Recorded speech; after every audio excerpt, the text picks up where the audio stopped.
जय महाराज जी की। साडा सतगुरु यार गरीबां दा। मेरा यह दिव्य स्वप्न भले ही लॉकडाउन के समय का है, पर आज भी यह स्वप्न मेरे लिए प्रेरणा है और आगे भी हमेशा बना रहेगा। कोरोना काल में सारे कामकाज ठप पड़ गए थे। इसी कारण से मुझे भी बहुत हानि हुई। व्यापार में लाखों का नुकसान हो गया था। ऐसा लग रहा था मानो अर्श से फर्श पर आ गया हूँ।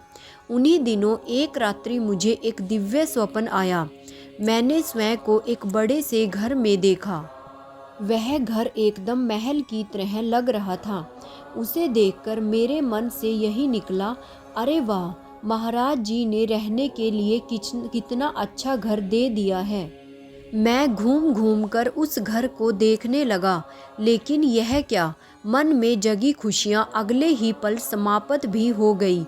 पता चला कि इस मुख्य पोर्शन में न रहकर मुझे उसी घर के कोने में बने एक छोटे से कमरे में रहना है। मुझे वह कमरा दिखाते हुए कहा गया, अब आपको यहाँ रहना है। उस कमरे को देखते ही मैं तो डर गया कि इतने छोटे से कमरे में मैं कैसे रह पाऊँगा। मैं अपनी किस्मत को कोसने लगा। बताओ मेरी किस्मत कैसी है, मुझे इतनी गरीबी में रहना होगा। जैसे तैसे कर मैंने उसी कमरे में अपनी रात बिताई। स्वप्न में ही उस कमरे में रहते हुए उसी रात मुझे एक सपना आया। स्वयं गुरु महाराज जी मेरे पास चलकर आए। जी, मेरे उसी छोटे से कमरे में मेरे गुरुदेव के श्री चरण पड़े, और वो भी छोटे या किसी साधारण रूप में नहीं, बल्कि विराट रूप में। मेरे देखते ही देखते उनका वह स्वरूप अति विराट होता चला गया। गुरुदेव की भव्यता और दिव्यता का दर्शन मुझे एक साथ हो रहा था।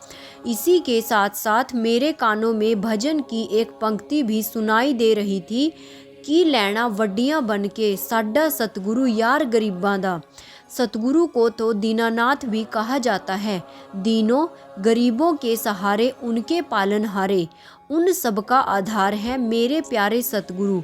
इस पंक्ति को सुनते ही मेरे हृदय से निकला, मुझे तो बस मेरे सतगुरु का साथ चाहिए, बाहरी परिस्थितियां भले ही कैसी भी हों। अमित, चंडीगढ़, हरियाणा। जय महाराज जी की। भाइयों और बहनों, अगर आपको भी कोई ऐसी दिव्य अति दिव्य अंत्य अनुभूति होती है तो उसे दिव्य ज्योति जागृति संस्थान के हेल्पलाइन नंबर 0987031437 पर ज़रूर शेयर करें। समय है सुबह 11 बजे से शाम के 7 बजे तक। भाइयों और बहनों, ऐसे ही दिव्य अति दिव्य अनुभवों का रोज़ आनंद लेने के लिए मेरे चैनल को सब्सक्राइब और वीडियो को लाइक और शेयर करना मत भूलिएगा। साथ में ही नोटिफिकेशन बेल को भी ऑन कर लीजिएगा, ताकि आगे आने वाली सभी वीडियोस की जानकारी आप तक समय रहते पहुंच सके। और कमेंट बॉक्स में ओम श्री आशुतोषाय नमः लिखना मत भूलिएगा। जय महाराज जी की। जय आशु पिता भगवान की। ओम श्री आशुतोषाय नमः।